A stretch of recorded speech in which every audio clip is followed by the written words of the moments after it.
Shalom adik-adik, apa kabar? Kakak percaya adik-adik di rumah dalam keadaan sehat dan luar biasa. Nah, adik-adik, kita sudah lama ya tidak bertemu di ruang sekolah minggu. Tapi gak apa-apa, hari ini kita mau ibadah walaupun lewat online. Untuk adik-adik di rumah, selama kita melakukan ibadah, adik-adik tidak boleh lari-lari. Mungkin kakak Yuli tidak lihat adik-adik di rumah, tetapi Tuhan Maha melihat. Nah, sebentar kita akan mulai ibadah kita. Adik-adik boleh ambil sikap berdoa. Kita bersatu di dalam doa. Bapa di surga, kami kembali mengucap syukur buat hari ini Tuhan masih memberikan kami kesempatan untuk boleh melakukan ibadah sekolah minggu kami sekalipun melalui online. Tuhan Yesus yang baik, Tuhan yang memberkati setiap adik-adik sekolah minggu yang ada di rumah mereka masing-masing. Berkati juga Tuhan setiap peralatan yang kami gunakan untuk boleh mengikuti ibadah online kami ini. Biarlah Tuhan melalui ibadah ini adik-adik sekolah minggu kami boleh bertumbuh di dalam Tuhan. Dalam nama Tuhan Yesus kami berdoa. Haleluya. Amin. Adik-adik, sekarang kita akan memulai ibadah kita. Untuk adik-adik semua, kakak undang untuk bangkit berdiri. Sekarang kita angkat pujian kita setinggi-tingginya langit.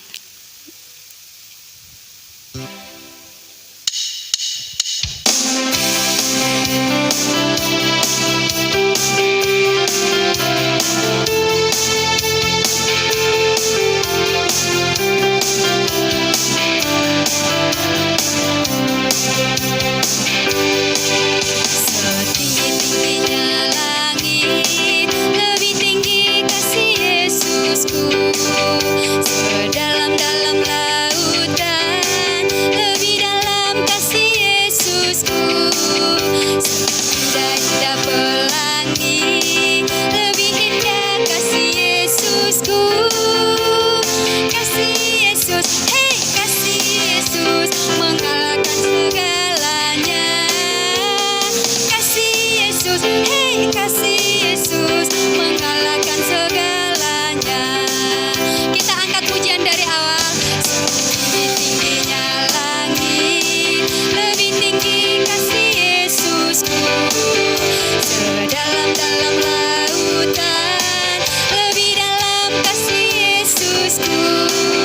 Seindah-indah pelangi, lebih indah kasih Yesusku.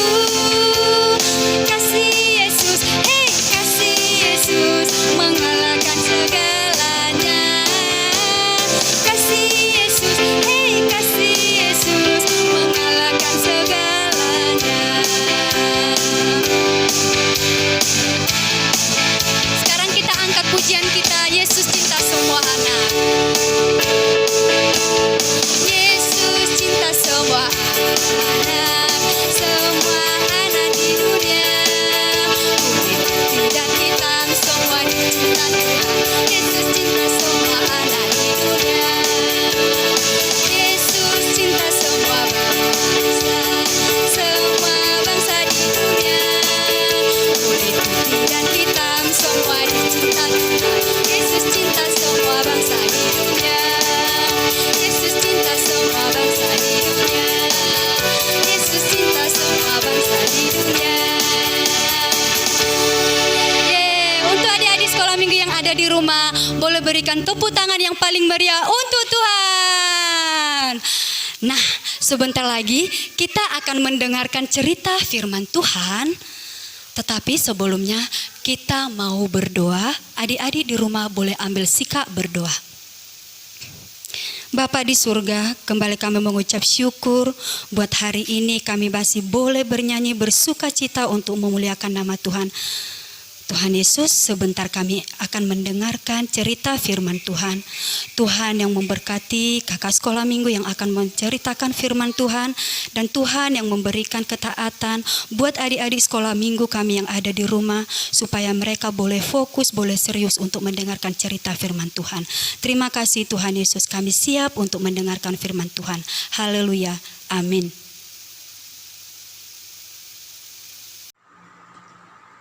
Nah, adik-adik yang ada di rumah, Hari ini kita akan mendengarkan cerita seorang raja yang ada di dalam Alkitab, di mana cerita ini kita ambil dari 2 Raja-Raja pasal yang ke-22.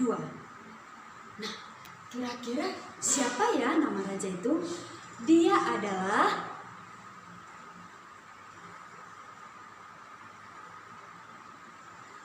siapa adik-adik?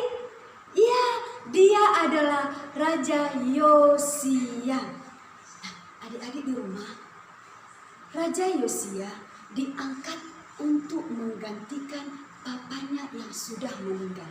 Jadi, sebelum Raja Yosia diangkat menjadi seorang raja, raja sebelumnya yang ada di Yerusalem adalah papanya Yosia, namanya Raja Amon. Tetapi papanya Yosia semasa menjadi raja bukan seorang raja yang takut akan Tuhan. Dia raja yang jahat. Dia menyembah berhala. Dia tidak mau untuk menyembah Tuhan. Dia tidak mau beribadah kepada Tuhan. Dia malah membuat satu patung untuk penyembahan berhala bagi dia. Tetapi di saat dia sudah meninggal, Yosia pun diangkat untuk menggantikan papanya. Adik-adik, kira-kira tahu tidak ya, waktu Raja Yosia diangkat menjadi raja, umurnya kira-kira berapa ya? Ayo, coba adik-adik tebak dulu. Mungkin adik-adik ada yang bilang 20 tahun? Atau mungkin 25 tahun? Atau 25 tahun? Bisa jadi, tetapi sesungguhnya Raja Yosia diangkat menjadi seorang raja saat dia berumur 8 tahun. Umur 8 tahun. Ya, berarti kakak Yuli kalau dia lagi sekolah masih kelas 2 dong. Iya, bisa jadi mungkin masih kelas 3. Ya, kalau adik-adik di rumah hari ini diangkat menjadi seorang raja atau mungkin diangkat jadi seorang ratu, kira-kira siap tidak? Mungkin adik-adik di rumah ada yang jawab, enggak loh kak, aku masih kecil, belum bisa jadi raja. Atau mungkin adik-adik yang lain bilang, enggak bisa kak, enggak mau jadi ratu, kan masih kecil, bagaimana memimpin sebuah bangsa? Nah, tetapi Raja Yosia tidak. Bahkan sekalipun dia baru berumur 8 tahun, dia belajar menjadi seorang raja yang takut akan Tuhan. Dia tidak mengikuti papanya. Walaupun dulu papanya jahat, kalau Raja Yosia tidak. Dia belajar taat kepada Tuhan, dia memperbaiki rumah Tuhan. Bahkan dia belajar kepada seorang imam, yaitu adalah Imam Hilkiah. Nah, suatu hari Raja Yosia memerintahkan seorang yang bernama Safan untuk menemui Imam Hilkiah. Imam Hilkiah sedang ada di rumah Tuhan. Kemudian Raja Safan pun menemui Imam Hilkiah.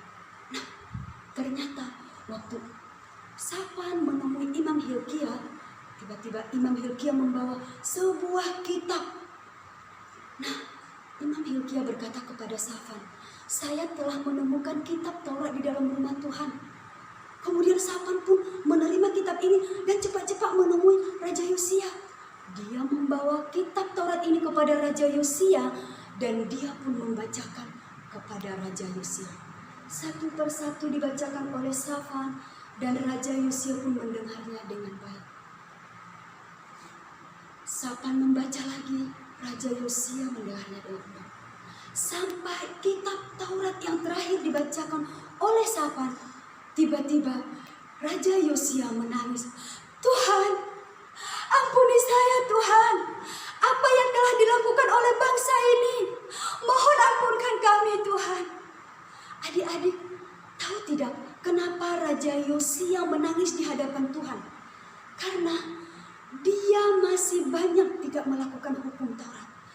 Karena Raja Yosia tidak pernah belajar kitab Taurat. Emang semasa kecilnya Raja Yosia ngapain aja kakak?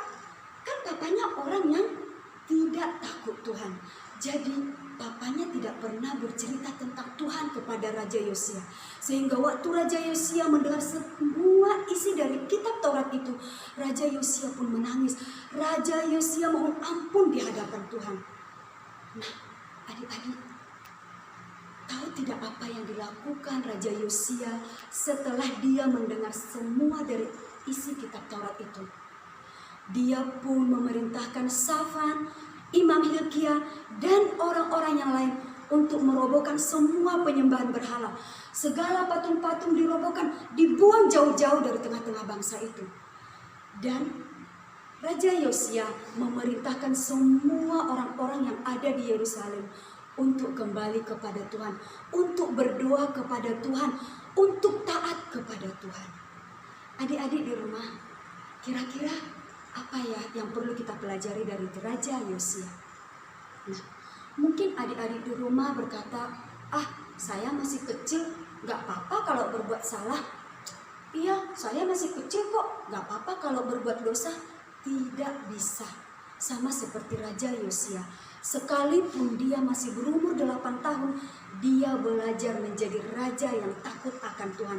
Nah, sama seperti adik-adik di rumah, walaupun mungkin masih merasa kecil, belum sekolah, atau mungkin masih SD, tetapi kita tetap harus belajar taat kepada Tuhan. Terus taat kepada Tuhan caranya gimana, Kakak Yuli? Ya, kita harus beribadah kepada Tuhan. Mungkin sekarang adik-adik di rumah tidak boleh ya kemana-mana, tidak boleh beribadah ke gereja, tidak boleh ke sekolah, tetapi itu bukan alasan untuk tidak beribadah kepada Tuhan. Beribadah di rumah juga boleh. Caranya belajar berdoa, bernyanyi puji-pujian kepada Tuhan. Dan untuk adik-adik yang sudah sekolah, yang sudah bisa baca nih, belajar juga untuk membaca firman Tuhan. Nah, adik-adik di rumah pasti bilang, tapi kan Alkitab kita segini, Kak. Bosan bacanya. Iya, bacanya kan tidak langsung semua, boleh 1 ayat. Nah, besok lagi dibaca, sudah 2 ayat kan? Besok lagi dibaca 3 ayat. Semakin hari adik-adik di rumah mengerti firman Tuhan. Nah, demikian firman Tuhan yang sudah kita dengarkan pada hari ini. Kita harus belajar taat seperti Yosia. Nah, untuk adik-adik di rumah boleh belajar taat, walaupun mungkin guru-guru di sekolah tidak melihat, walaupun mungkin kakak-kakak sekolah minggu tidak melihat, tetap harus belajar taat. Karena firman Tuhan berkata di dalam Amsal 15 ayat 3, demikian bunyi firman Tuhan. Mata Tuhan ada di segala tempat, mengawasi orang yang jahat dan yang baik. Nah, Amsal 15 ayat 3 ini menjadi ayat hafalan untuk adik-adik yang ada di rumah. Nah, tapi kan minggu depan kita tidak beribadah di gereja, Kak. Benar, tetapi nanti boleh minta tolong sama mama papanya ya.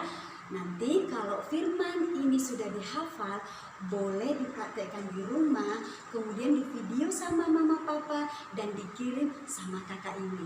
Oke, demikian firman Tuhan pada hari ini. Untuk adik-adik sekalian, boleh mengambil sikap berdoa.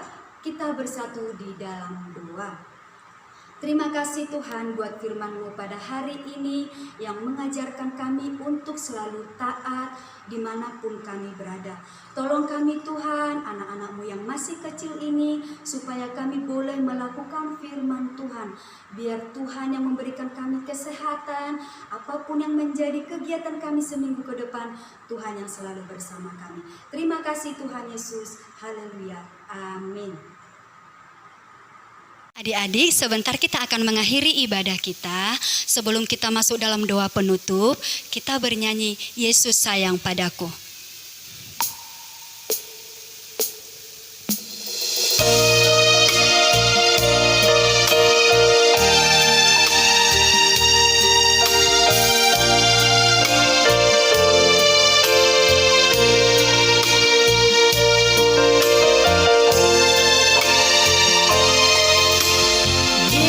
Yesus sayang padaku, Alkitab mengajarku, walau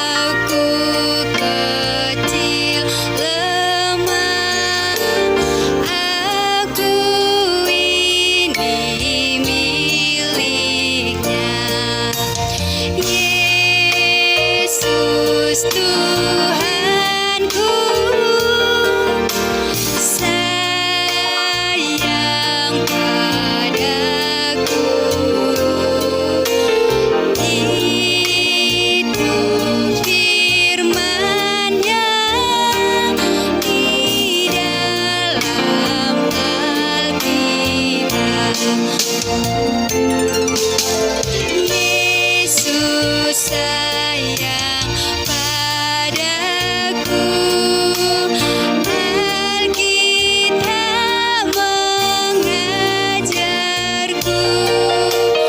walau ku kecil lemah, aku ini miliknya.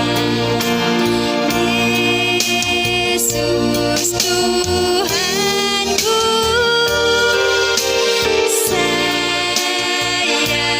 padaku. Itu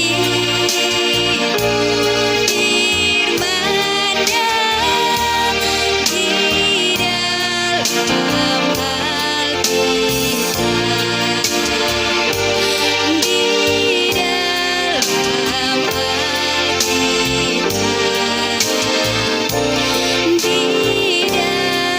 Alkitab, di dalam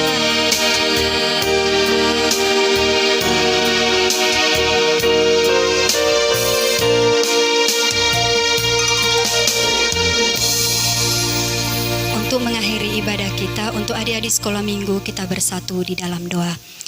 Terima kasih Bapa, Tuhan menyertai kami dalam ibadah kami dari awal, pertengahan hingga akhir. Biarlah Tuhan, firman yang sudah kami dengarkan boleh kami lakukan dalam kehidupan kami. Tolong adik-adik kami yang ada di rumah Tuhan untuk boleh selalu belajar taat kepada Tuhan. Tuhan Yesus, inilah doa penyembahan kami dan inilah puji-pujian kami sebagai rasa syukur kami di hadapan Tuhan. Terima kasih Tuhan Yesus. Haleluya. Amin. Adik-adik sekolah minggu, demikian ibadah kita pada hari ini. Sampai bertemu kembali minggu depan. Shalom.